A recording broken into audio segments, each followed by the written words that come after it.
नमस्कार, मैं हूं तुषार और आप देख रहे हैं खबर 100 की खास पेशकश बड़ी खबर। आज की बड़ी खबर में बात पंडित दीनदयाल पेट्रोलियम यूनिवर्सिटी की। हाल ही में प्रधानमंत्री नरेंद्र मोदी शनिवार को पंडित दीनदयाल पेट्रोलियम यूनिवर्सिटी यानी कि पीडीपीयू में गांधीनगर के 8वें दीक्षांत समारोह में शामिल हुए। जो गांधीनगर में स्थित यूनिवर्सिटी है वहां पर उसके 8वें दीक्षांत समारोह में प्रधानमंत्री नरेंद्र मोदी शामिल हुए। इस दौरान उन्होंने monocrystalline solar photo volatile panel के 45 मेगावाट के उत्पादन संयंत्र का ऑनलाइन उद्घाटन भी किया। दीक्षांत समारोह को संबोधित करते हुए नरेंद्र मोदी ने स्टूडेंट से कहा कि आज आप ऐसे समय में इंडस्ट्री में कदम रख रहे हैं जब महामारी के चलते पूरी दुनिया के एनर्जी सेक्टर में भी बड़े बदलाव हो रहे हैं। ऐसे में आज भारत में एनर्जी सेक्टर में ग्रोथ, एंटरप्रेन्योर और रोजगार की असीम संभावनाएं हैं। साथ ही प्रधानमंत्री ने पंडित दीनदयाल पेट्रोलियम यूनिवर्सिटी से जुड़ी कई बातें की। आइए आपको भी सुनाते हैं कि प्रधानमंत्री नरेंद्र मोदी ने अपने संबोधन में यूनिवर्सिटी के लिए क्या बातें कही। साथियों, मैं बहुत शुरुआत काल से इस यूनिवर्सिटी के प्रोजेक्ट से जुड़ा रहा हूं और इसलिए मुझे ये देखकर बहुत खुशी होती है कि आज पीडीपीयू देश ही नहीं बल्कि विश्व में भी अपनी एक जगह बना रहा है, अपनी एक पहचान दर्ज करा रहा है। मैं आज यहां चीफ गेस्ट के तौर पर नहीं, और कभी मुझे जब गुजरात में गेस्ट शब्द आता है तो थोड़ा अटपटा लगता है, और इसलिए मैं चीफ गेस्ट के तौर पर नहीं बल्कि आपके इस महान संकल्प का जो परिवार है उस परिवार के एक सदस्य के तौर पर आपके बीच आया हूं। और मुझे ये देखकर बहुत गर्व होता है कि यूनिवर्सिटी अपने समय से बहुत आगे चल रही है। एक समय था जब लोग सवाल उठाते थे कि इस तरह की यूनिवर्सिटी कितना आगे बढ़ पाएगी, लेकिन यहां के स्टूडेंट्स ने, फैकल्टी मेंबर्स ने, यहां से निकले प्रोफेशनल्स ने अपने कर्तृत्व से इन सारे सवालों के जवाब दे दिए। बीते 1.5 दशक में पीडीपीयू ने पेट्रोलियम सेक्टर के साथ साथ पूरे एनर्जी स्पेक्ट्रम और अन्य क्षेत्रों में भी अपना विस्तार किया। साथ ही प्रधानमंत्री नरेंद्र मोदी ने पंडित दीनदयाल पेट्रोलियम यूनिवर्सिटी में पूरी एनर्जी फील्ड मिलाने की बात कही। उन्होंने कहा कि आज देश अपने कार्बन फुटप्रिंट को 30 से 35% तक कम करने का लक्ष्य लेकर आगे बढ़ रहा है। हमारी यह कोशिश है कि इस दशक में अपनी ऊर्जा जरूरतों में नेचुरल गैस की हिस्सेदारी को 4 गुना तक बढ़ाया जाए। प्रधानमंत्री ने स्टूडेंट से यह भी कहा कि ऐसे समय में ग्रेजुएट होना, जब दुनिया इतने बड़े संकट से जूझ रही है, यह कोई आसान बात नहीं है, लेकिन आपकी क्षमताएं इन चुनौतियों से कहीं ज्यादा बड़ी है। आइए आपको यह भी सुनाते हैं कि प्रधानमंत्री नरेंद्र मोदी ने इस विषय में यानी कि छात्रों से बात करते हुए क्या कहा। और पीडीपीयू की प्रगति देखते हुए आज मैं गुजरात सरकार को भी अनुरोध करता हूं कि जब मैं इस काम पे शुरू में सोच रहा था तब मेरे मन में था कि एक पेट्रोलियम यूनिवर्सिटी, क्योंकि गुजरात पेट्रोलियम क्षेत्र में आगे बढ़ना चाहता था। लेकिन अब जिस प्रकार से देश और दुनिया की रिक्वायरमेंट है, जिस प्रकार से इस यूनिवर्सिटी ने अपना रूप लिया है, मैं गुजरात सरकार से आग्रह करूंगा कि कानून में अगर आवश्यक हो तो परिवर्तन करके इसको सिर्फ पेट्रोलियम यूनिवर्सिटी के बजाय अच्छा होगा अब इसको हम एक एनर्जी यूनिवर्सिटी के रूप में कन्वर्ट करें उसका नाम, क्योंकि उसका रूप दायरा बहुत विस्तार होने वाला है और आप लोगों ने इतने कम समय में जो कमाया है, जो देश को दिया है, शायद एनर्जी यूनिवर्सिटी इसका विस्तार बहुत बड़ा लाभकर्ता देश को होगा। पेट्रोलियम यूनिवर्सिटी कल्पना मेरी ही थी और आज मेरी ही कल्पना का विस्तार करते हुए मैं पेट्रोलियम की जगह पे पूरा एनर्जी सेक्टर को इसके साथ जोड़ने के लिए आपसे आग्रह करता हूं। आप लोग विचार कीजिए, अगर ठीक लगता है मेरा सुझाव तो उस पर देखिए। यहां स्थापित होने जा रहे 45 मेगावाट का सोलर पैनल मैन्युफैक्चरिंग प्लांट हो या centre of excellence on water technology, देश के लिए पीडीयू के लार्जर विजन को भी ये प्रकट करता है। साथियों, आज आप ऐसे समय में इंडस्ट्री में कदम रख रहे हैं, यूनिवर्सिटी से निकल करके इंडस्ट्री की तरफ बढ़ रहे हैं, जब पैंडेमिक के चलते पूरी दुनिया के एनर्जी सेक्टर में भी बड़े बदलाव हो रहे हैं। ऐसे में आज भारत में एनर्जी सेक्टर में ग्रोथ की, एंटरप्राइज स्पिरिट की, एम्प्लॉयमेंट की असीम संभावनाएं हैं। यानी आप सभी सही समय पर सही सेक्टर में पहुंचे हैं। इस दशक में सिर्फ ऑयल एंड गैस सेक्टर में ही लाखों करोड़ रुपए का निवेश होने वाला है। इसलिए आपके लिए रिसर्च से लेकर मैन्युफैक्चरिंग तक अवसर ही अवसर है। साथियों, आज देश अपने कार्बन फुटप्रिंट की 30 से 35% तक कम करने का लक्ष्य लेकर के आगे बढ़ रहा है। दुनिया के सामने जब ये बात लेकर के मैं गया, दुनिया को अचरज था, क्या भारत ये कर सकता है?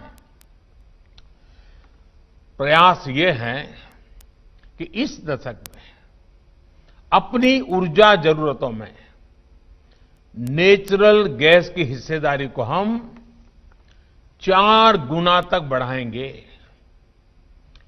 देश की ऑयल रिफाइनिंग कैपेसिटी को भी आने वाले 5 सालों में करीब 2 गुना करने के लिए काम किया जा रहा है।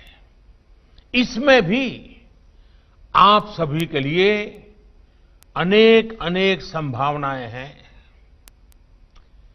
देश की एनर्जी सिक्योरिटी से जुड़े स्टार्टअप इकोसिस्टम को मजबूत करने के लिए भी लगातार काम हो रहा है। इस सेक्टर के आप जैसे स्टूडेंट्स और प्रोफेशनल्स के लिए एक विशेष फंड भी बनाया गया है। अगर आपके पास भी कोई आइडिया हो, कोई प्रोडक्ट हो या कोई कंसेप्ट हो जिसे आप इंक्यूबेट करना चाहते हैं, तो ये फंड आपके लिए एक बेहतरीन अवसर भी है। एक सरकार की तरफ से इसी के साथ साथ प्रधानमंत्री नरेंद्र मोदी ने स्टूडेंट्स को सीधे संबोधित करते हुए उनसे जुड़ी हुई कई बातें कही। प्रधानमंत्री नरेंद्र मोदी ने स्टूडेंट्स को सफलता के बारे में बताते हुए कहा कि जीवन में वही लोग सफल होते हैं, वही लोग कुछ कर कर दिखाते हैं जिनके जीवन में जिम्मेदारी का भाव होता है। विफल वो होते हैं जो जिम्मेदारी के बोझ में जीते हैं। जिम्मेदारी का भाव व्यक्ति के जीवन में अवसर के भाव को भी जन्म देता है। आइए आपको यह भी सुनाते हैं कि प्रधानमंत्री नरेंद्र मोदी ने अपने संबोधन में छात्रों को और क्या कहा। आज देश अनेक सेक्टर्स में तेजी के साथ आगे बढ़ रहा है। साथियों, इच्छाओं के अंबार से संकल्प की शक्ति अपरंपार होती है। करने को बहुत कुछ है, देश के लिए पाने को बहुत कुछ है, पर आपका संकल्प, आपके लक्ष्य फ्रैगमेंटेड नहीं होने चाहिए, टुकड़ों में बिखरे पड़े नहीं होने चाहिए। आप कमिटमेंट के साथ आगे बढ़ेंगे, आप खुद में एनर्जी का एक विशाल भंडार भी महसूस करेंगे। आपके भीतर का जो एनर्जी का पूल है वो आपको दौड़ाएगा, नए नए आइडिया देगा, नई ऊंचाई पर ले पहुंचाएगा। और एक बात को आपको ध्यान में रखना चाहिए, आज हम जो भी हैं, जहां भी पहुंचे हैं, थोड़ा मन को पूछ लेना, क्या इसलिए आप पहुंचे हैं कि आप अच्छे मार्क्स ले आए थे? क्या इसलिए पहुंचे हैं कि आपके मां बाप के पास पैसे बहुत थे? क्या इसलिए पहुंचे हैं कि आपके पास प्रतिभा थी? ठीक है, इन सारी बातों का योगदान होगा, लेकिन अगर ये सोच है तो ये सोच बहुत अधूरी है। आज हम जहां भी हैं, जो भी है, हमसे ज्यादा हमारे अगल बगल के लोगों का योगदान है, समाज का योगदान है, देश का योगदान है, देश के गरीब से गरीब का भी योगदान है, तब जाकर मैं आज यहां पहुंचा हूं। कभी कभी हमें इसका एहसास ही नहीं होता है। आज भी जिस यूनिवर्सिटी में, उसे बनाने में कितने ही मजदूर भाई बहनों ने अपना पसीना बनाया होगा, कितने ही मध्यम वर्गीय परिवारों ने अपना टैक्स दिया होगा, तब जाकर के ये यूनिवर्सिटी बनी होगी, इस यूनिवर्सिटी में आपकी पढ़ाई होगी है। ऐसे कई लोग होंगे जिनके नाम का आपको पता भी नहीं होगा, लेकिन उनका भी आपकी जिंदगी में कुछ न कुछ योगदान है। हमें हमेशा यह एहसास होना चाहिए कि हम उन लोगों के भी ऋणी हैं, हम पर उनका भी कर्ज है। हमें समाज ने, देश ने यहां तक पहुंचाया है, इसलिए हमें भी संकल्प लेना होगा कि हम भी देश को का जो ऋण हम पर है, उस ऋण को मैं उतारूंगा, मैं उससे समाज को वापस करूंगा। साथियों, मानव जीवन के लिए गति और प्रगति अनिवार्य है। साथ साथ हमें भावी पीढ़ी के लिए प्रकृति और पर्यावरण की रक्षा करना भी उतना ही आवश्यक है। जैसे क्लीन एनर्जी उज्जवल भविष्य की एक आशा है, जैसे भविष्य के लिए, प्रकृति के लिए, पर्यावरण के लिए, विकास के लिए क्लीन एनर्जी की बात होती है, वैसे ही जीवन में भी दो बातें जरूरी है। मैं आपको उपदेश नहीं दे रहा हूं, अपने अनुभव से बताता हूं। दो बातें बहुत जरूरी है। एक क्लीन स्लेट और दूसरा क्लीन हार्ट। हम अक्सर सुनते हैं, आप भी बोलते होंगे, आप भी सुनते हैं, छोड़ो यार ये तो ऐसा ही है, छोड़ो यार कुछ नहीं होगा, अरे यार अपना क्या है, चलो एडजस्ट कर लो, चलो चलते चलो। कई बार लोग बोलते हैं कि देश में ये सब ऐसे ही चलेगा, हमारे यहां तो ऐसे ही होता रहा है। अरे भाई यही तो अपनी परंपरा है, ऐसे ही होना है। साथियों, ये सारी बातें हारे हुए मन की बातें हुई है, ये टूटे हुए मन की बातें होती है। एक प्रकार से जिसको जंग लग गया ऐसे मस्तिष्क सी बातें होती है। ये सारी बातें कुछ लोगों के मन मस्तिष्क में चिपक जाती है। वो इसी अप्रोच के साथ हर काम करते हैं।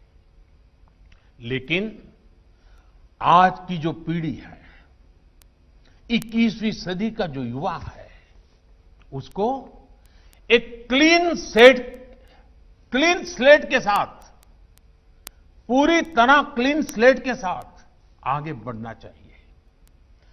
कुछ लोगों के मन में ये जो पत्थर की लकीर बनी हुई है कि कुछ बदलेगा नहीं, उस लकीर को क्लीन करना।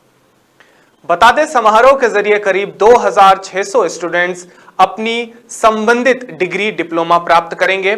पंडित दीनदयाल पेट्रोलियम यूनिवर्सिटी यानी कि पीडीपीयू 4 अप्रैल 2007 को लागू किए गए राज्य अधिनियम के जरिए एक निजी विश्वविद्यालय के रूप में स्थापित किया गया था, जो विज्ञान, प्रौद्योगिकी, प्रबंधन और मानविकी के क्षेत्र में प्रोग्राम प्रदान करता है। अभी की बड़ी खबर में केवल इतना ही। बाकी देश दुनिया की ताजा खबरों के लिए और ताजा अपडेट्स के लिए आप जुड़े रहिए खबर 100 के साथ, जनता की बुलंद आवाज।